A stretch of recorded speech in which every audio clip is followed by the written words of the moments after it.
Okay, so we're talking surface temperatures, and we're going to compare, or we're going to see what effects other than latitude, other than how close are you to the equator, what affects, why do we have different temperatures at different locations?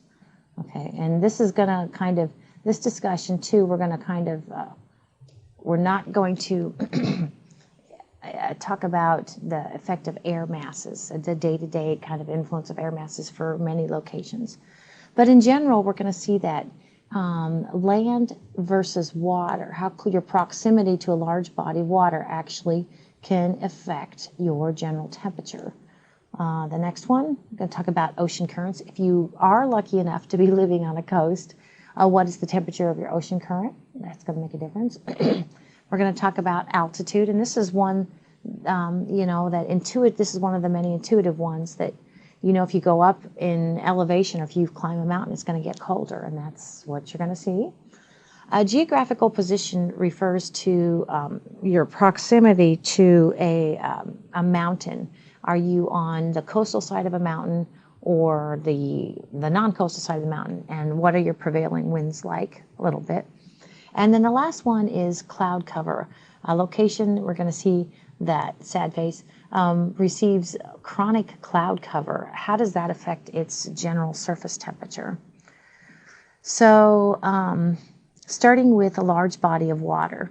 And now, before we get started, I kind of want to tell you that oftentimes I lapse into a synonym for marine locations. I probably used it just a minute ago, are coastal locations.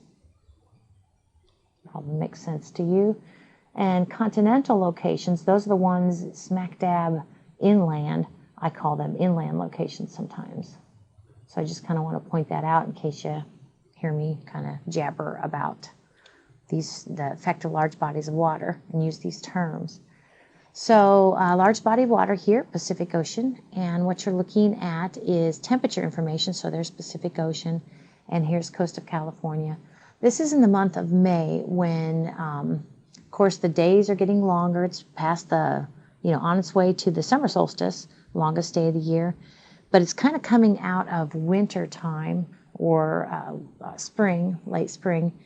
And notice that the land has heated up. This red means heat. So the land has heated up quite nicely. Because land heats up more quickly than large bodies of water. So notice this large body of water, the Pacific Ocean, is still relatively cool. Now they've seen similar amounts of radiation, but what we see is that large bodies of water, like your swimming pool, take a long time to heat up, but once they're warm, they take a long time to cool down. And it has certain consequences for locations that are located, people who are living on the coast. This is our first, I say new slide, but it's not really a new slide. It's actually the little figure that I grabbed from the previous slide. And it's our first climatogram, and we're looking at what climatograms do is look throughout the year, January. See along the x-axis here are the months of the year, January, February, March, all the way through to December. So here we have the months of the year, you know, going from left to right, increasing. And then along the y-axis, we have temperature. Okay, and so what we're going to use climatograms for, what your author has used climatograms for, is to emphasize a couple of locations. And you know there are 5 or 6 factors, if you include latitude, that influence surface temperatures. So what we try to do is to kind of only focus on one factor at a time. And the factor here is whether we have a maritime location or a coastal location. That's represented by Vancouver, and versus a continental location represented by Winnipeg. And so the red is Vancouver. So you can see throughout the course of the year what happens to the general surface temperatures in Vancouver. One of the things we look at on a year basis is the temperature range, the annual temperature range. So can you see this is like the coldest temperature in Vancouver, and this is like the warmest temperature in Vancouver. Oops, somewhere in there. And so this would be Vancouver's Vancouver's temperature range, and we can compare that to, that's a maritime location.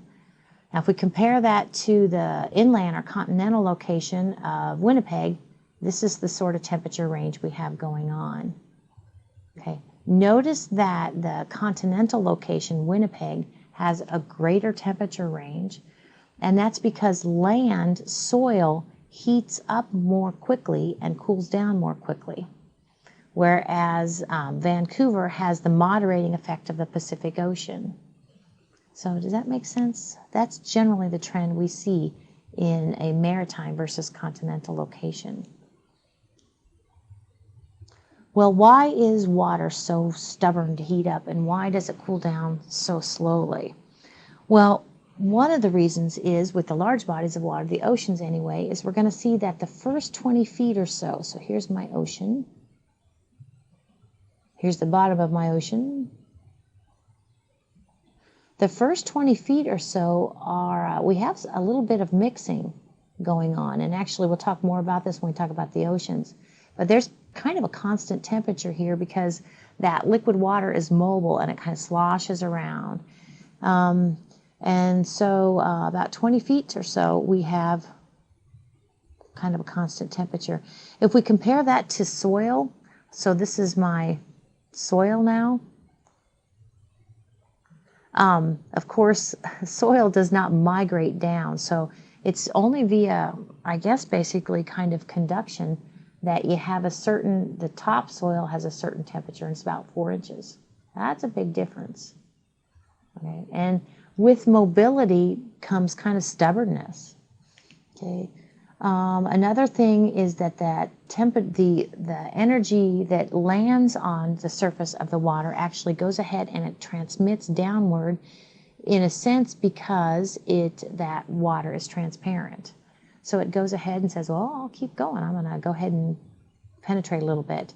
And of course, the light hitting on the Earth's surface, it doesn't penetrate down because the soil is not transparent. So that's the second reason. The third reason actually has to do with something we call the specific heat of water. All substances have what we call a specific heat. So I'm going to take a couple slides to talk about specific heat. The specific heat of a substance is one of its what we call a thermal property. It's how it is. And water has a specific heat, air has a specific heat, glass has a specific heat, wood has a specific heat. You get the idea. And so it's a constant. It's what we call a physical property or a constant of water. And what you do to test the specific heat of any substance like water is you set aside 1 gram and you pump energy into it, heat energy, and you pump heat energy in order to raise the temperature of that 1 gram up 1 degree Celsius. And that is that substance's specific heat.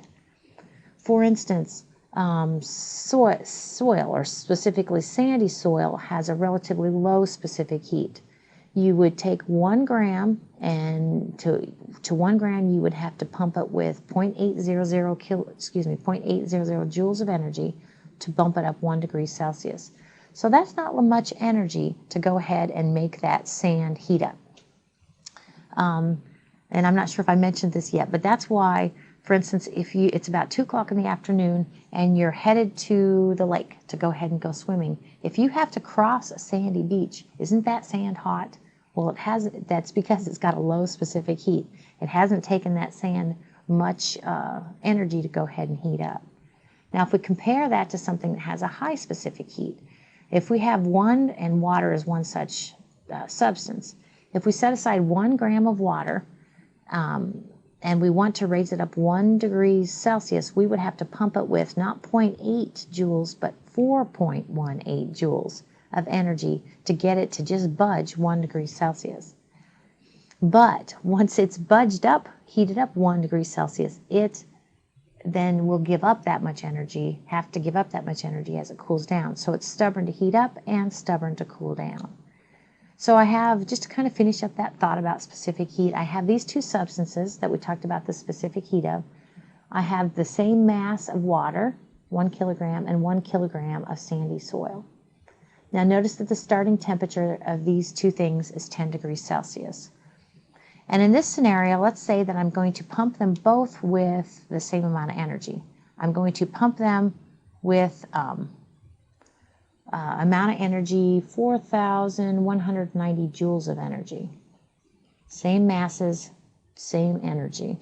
Well, they're going to have a different result with regard to temperature change. Notice that the water went from 10 degrees Celsius to 1 degree Celsius, 10 degrees Celsius to 11 degrees Celsius. The water heated 1 degree Celsius. Well, what happened to the sand with all of that energy? Well, it went from 10 degrees Celsius to 15.24 degrees Celsius. It heated up a lot more with the same amount of energy. The last thing that kind of gives the water this effect of being so stubborn to heat up and so stubborn to cool down is related to the fact that we have another physical phenomenon happening. We have something else going on with those large bodies of water. We do have evaporation ongoing kind of at the interface, I think, of between the oceans and the atmosphere. And with evaporation, we're going to see that a certain amount of energy is consumed for evaporation to occur. And so this just kind of adds to kind of this sluggishness of large bodies of water to heat up and cool down. And we'll definitely be talking more about how we need to use energy, or energy is consumed as liquid water evaporates or turns to a gas. More on that later.